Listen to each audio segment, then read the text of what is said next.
আজি আন্তঃৰাষ্ট্ৰীয় নাৰী দিৱস আৰু এই পবিত্ৰখনত বঙাইগাঁৱতো বিজোৰা মহিলা সংঘৰ উদ্যোগত এই দিৱস পালন কৰা হৈছে আৰু মোৰ সৈতে আছে বঙাইগাঁৱৰ বিধায়িকা দীপ্তিময়ী চৌধুৰী আৰু তেখেতৰ পৰা মই এইখনত কিছু কথা জানিব বিচাৰিম যে আন্তৰ্জাতিক নাৰী দিৱসৰ শুভেচ্ছা জ্ঞাপন কৰিছোঁ। আপোনালোকে আজি নাৰী দিৱস পালন কৰি কি ক'ব?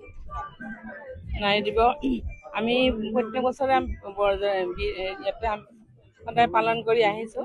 1996 চনৰে পৰাই আমি বিজোৰা মহিলা সংঘই আমি এইবাৰো পালন কৰিছোঁ। আমাৰ বিস্তৃত কাৰ্যসূচী আছে আৰু আমি এনেকৈ সদায় মহিলাখিনি লৈ আহোঁ। খেলা ধূলা আৰু সাহিত্যৰো কিছুমান আলোচনা বিলোচনা হয়, প্ৰতিযোগিতা কিছুমান হয়, আমি এনেকৈ পালন কৰি আহোঁ।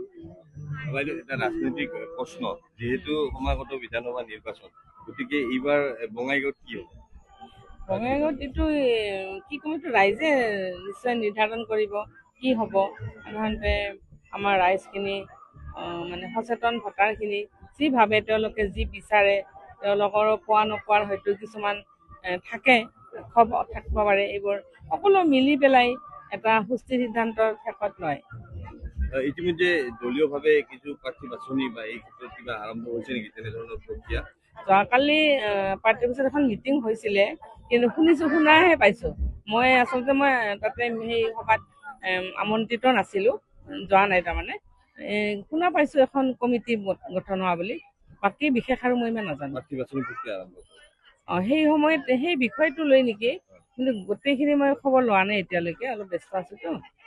কালি কি হ'ল মইতো নাজানো, কিবা এখন কমিটিহে গঠন হোৱা শুনিছোঁ।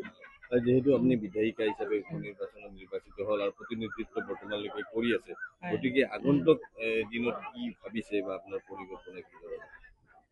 সকলোখিনি নিৰ্ভৰ কৰে ৰাইজৰ ওপৰতে, আৰু আমাৰ দলীয় সিদ্ধান্ত ইয়াতে জড়িত হৈ আছে। আৰু মানে নিৰ্বাচন খেলিবৰ কাৰণে সেইটো এটা সন্মতি পাব লাগিবতো, সেইটো কথা। এতিয়া আমি কিমানখিনি দিব পাৰিছোঁ, তাৰ বিনিময় হয়তো আমি যদি দিব পাৰিছোঁ তেতিয়া ৰাইজে বিচাৰিব, আৰু যদি দিব পৰা নাই তেতিয়াহ'লেতো নিশ্চয় নিবিচাৰে। সেইটোৱে কথা মোৰ।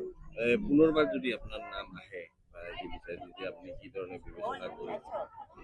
ৰাইজে বিচাৰিলে নিশ্চয় ৰাইজৰ সেৱা কৰিম বুলি আগবাঢ়ি যাম, সেইটোৱে ভাবোঁ। সাংসদ নিপুণ চৌধুৰীয়ে কিন্তু বিভিন্ন কথা কৈছে, যে বাছনি কৰাৰ কথা কৈছে, আপোনাৰ তেওঁতো গণতান্ত্ৰিক প্ৰক্ৰিয়াৰ দ্বাৰা যিহেতু বস্তুটো আমাৰ চবখিনি হৈ যায়, সেইটোৱে নিৰ্ভৰ কৰে। যদি সৰ্বসন্মতিক্ৰমে যদি কিবা এটা পথলৈ আগবাঢ়ি যায়, নিশ্চয় সেই পথত আমি অগ্ৰগামী হ'ম।